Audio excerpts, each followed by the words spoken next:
नमस्कार, मी प्रज्ञा पोवळे. लोकसभा निवडणुकांची रणधुमाळी सुरू झाली आणि सध्या आपण आहोत नांदेड लोकसभा मतदारसंघात. नांदेड लोकसभा मतदारसंघामध्ये तिरंगी लढत आपल्याला पाहायला मिळणार आहे. एकीकडे भाजपकडून प्रतापराव चिखलीकरांना तिकीट देण्यात आलंय. काँग्रेसचे उमेदवार आहेत वसंतराव चव्हाण, तर वंचितनं अविनाश भोसीकरांना तिकीट दिलेलं आहे. आणि काँग्रेसचे जे उमेदवार आहेत वसंतराव चव्हाण ते सध्या माझ्यासोबत आहेत आणि नांदेड लोकसभा मतदारसंघ आणि निवडणुकीच्या पार्श्वभूमीवर आपण त्यांच्याशी बातचीत करूया. आपलं स्वागत आहे एबीपी माझामध्ये. सगळ्यात पहिला प्रश्न हा आहे की लोकसभेचं तिकीट मिळालंय, कोणत्या मुद्द्यांवरती निवडणूक लढणार आहात? आज देशामध्ये लोकसभेच्या निवडणुका जाहीर झाल्या. काँग्रेस पक्षाने मला या ठिकाणी उमेदवारी दिली, त्याबद्दल पक्षाचे मी प्रथमतः आभार मानतो. जिल्ह्यामधले बरेचसे प्रश्न आहेत.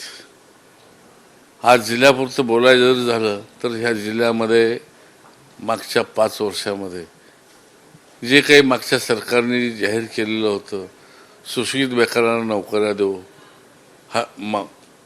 शेतीमालाला हमी किंमत देऊ आणि इतर उद्योगधंद्याच्या दृष्टीने ह्या नांदेड जिल्ह्यामध्ये काही उद्योगधंदे आपण निर्माण करू.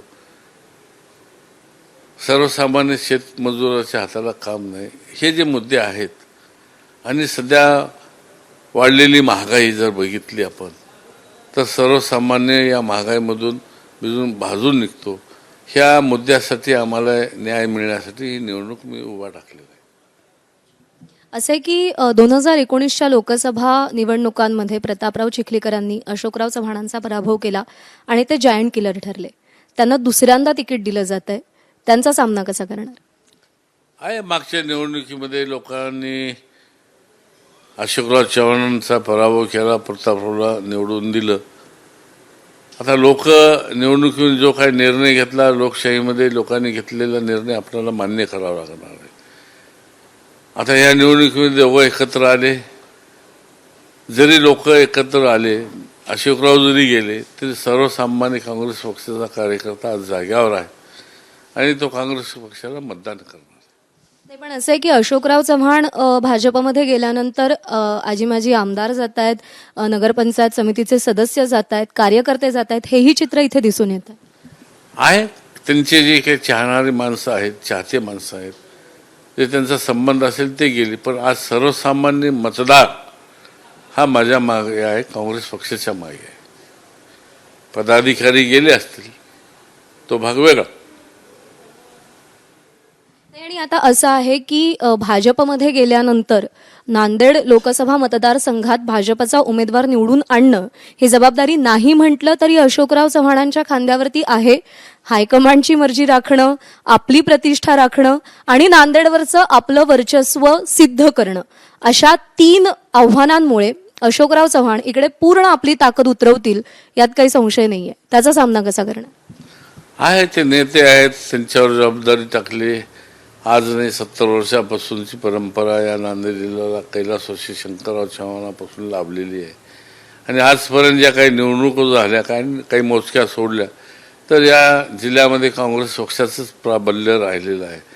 आज आता चव्हाण साहेब जनता पक्षामध्ये गेले, आता ही जबाबदारी त्यांच्या खांद्यावर त्यांनी स्वीकारलेली आहे.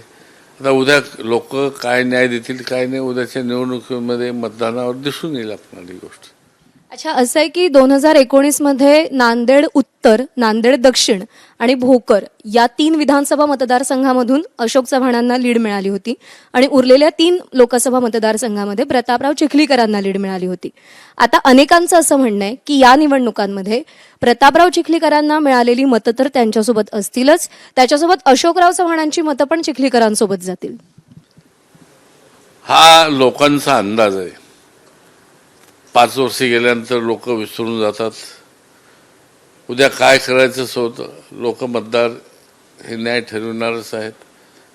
दोघं एकत्र आले म्हणजे सर्व गड जिंकल अशातला काही भाग नाही. ही लढाई सर्वसामान्य जनतेच्या विरुद्ध आहे. मी एक सर्वसामान्य शेतकरी कुटुंबातला उमेदवार या ठिकाणी पर्याय म्हणून उभा टाकलेला आहे आणि लोक मला या ठिकाणी सर्वसामान्य शेतमजूर शेतकरी मला न्याय देतील.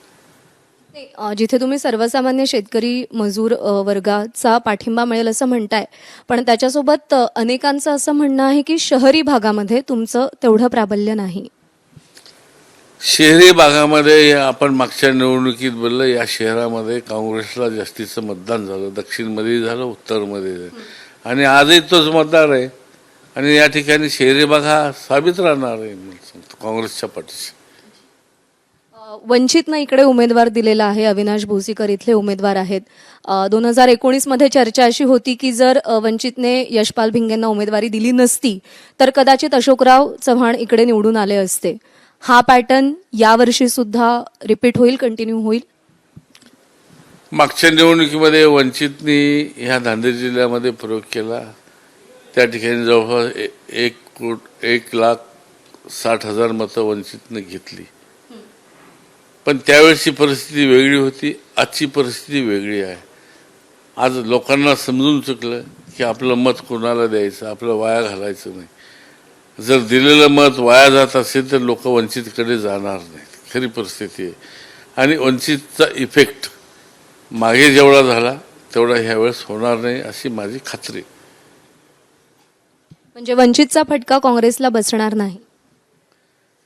कमी अधिक प्रमाणात बसेल, नाही अशातला भाग नाही. आपण तेवढे 100% विश्वासावर राहता येत नाही. काही प्रमाणामध्ये मागे जसं मागच्या निवडणुकीमध्ये वंचितनी तेवढी मतं घेतली, ह्या निवडणुकीमध्ये तेवढी मतं वंचितला मिळणार नाहीत, मला विश्वास आहे. मगाशी ज्यावेळी इथल्या काही स्थानिक नेत्यांसोबत आणि कार्यकर्त्यांसोबत बातचीत करत होते त्यावेळी एक मत असं निर्माण झालं होतं की काँग्रेस नांदेडमध्ये भाजपची बी टीम म्हणून काम करते. आज शेवटी बी टीम म्हणून काम करा एवढा रिस्क घेऊन आम्ही उमेदवारी दाखल केली. आम्ही साहेब जरी गेले जनता पक्षात तरी आम्ही गेलो नाहीत. बी टीम म्हणण्याचा काही अधिकारच नाही त्यांना. एक शेवटचा प्रश्न विचारते की नांदेड हा शंकरराव चव्हाण यांचा गड होता, कायमच चव्हाण कुटुंबियांचा गड तो राहिला. शंकरराव चव्हाण हे ओळखले जातात त्यांच्या सिंचनाच्या धोरणासाठी, पण नांदेडमध्ये म्हणावं तसं सिंचन शेतकऱ्यांना उपलब्ध झालेलं नाही. इथे मोठा उद्योग नाही, इथे रोजगार मोठ्या प्रमाणात उपलब्ध होत नाही, इथे रेल्वेचा मुद्दा सुद्धा खूप जास्त मराठवाड्यामध्ये ऐरणीवर आहे. जर जिंकून आलात तर या सगळ्या मुद्द्यांच्या अनुषंगानं काय काम करणार? चव्हाण साहेबांनी नांदेड नाही मराठवाड्यातच चांगलं जलसिंचन व्हावं यासाठी प्रयत्न केले. त्यामध्ये नांदेड जिल्ह्यामध्ये काही जलसिंचन झालं हे नाही म्हणता येणार नाही, आहे. आणि आज परिस्थिती अशी आहे, तुम्ही म्हणल्याप्रमाणे रेल्वेचा प्रश्न आहे. नांदेड बिदर रेल्वे, बोधन लातूर रेल्वे, हे 2 मुद्दे जुने या जिल्ह्यामध्ये गाजत आहेत. आता प्रत्येकजण म्हणतो की मंजुरी आली, हे झालं, पण आणखीन तर काही रेल्वे 15 वर्षापासून या ठिकाणी धावली नाही. लोक आज प्रतीक्षित आहेत. आणि येणाऱ्या काळामध्ये ह्या जिल्ह्यामध्ये काही औद्योगिकदृष्ट्या कमी अधिक असेल, निवडून आल्यानंतर ती जबाबदारी पूर्ण करण्याची माझ्यावर राहणारच आहे. नाही, अपेक्षा आहे की आत्तापर्यंत नांदेड लोकसभा मतदारसंघामध्ये जे प्रश्न इथल्या जनतेला भेडसावत आहेत त्यांचं निराकरण होईल आणि जो कोणता इथला उमेदवार लोकप्रतिनिधी निवडून येईल तो राजकारणासोबतच समाजकारणातही तेवढं लक्ष घालेल अशी अपेक्षा आहे. तुम्हाला खूप शुभेच्छा आणि एबीपी माझाशी बातचीत केल्याबद्दल आभार. कॅमेरामन प्रशांत मानेसह मी प्रज्ञा पोवळे, एबीपी माझा, नांदेड.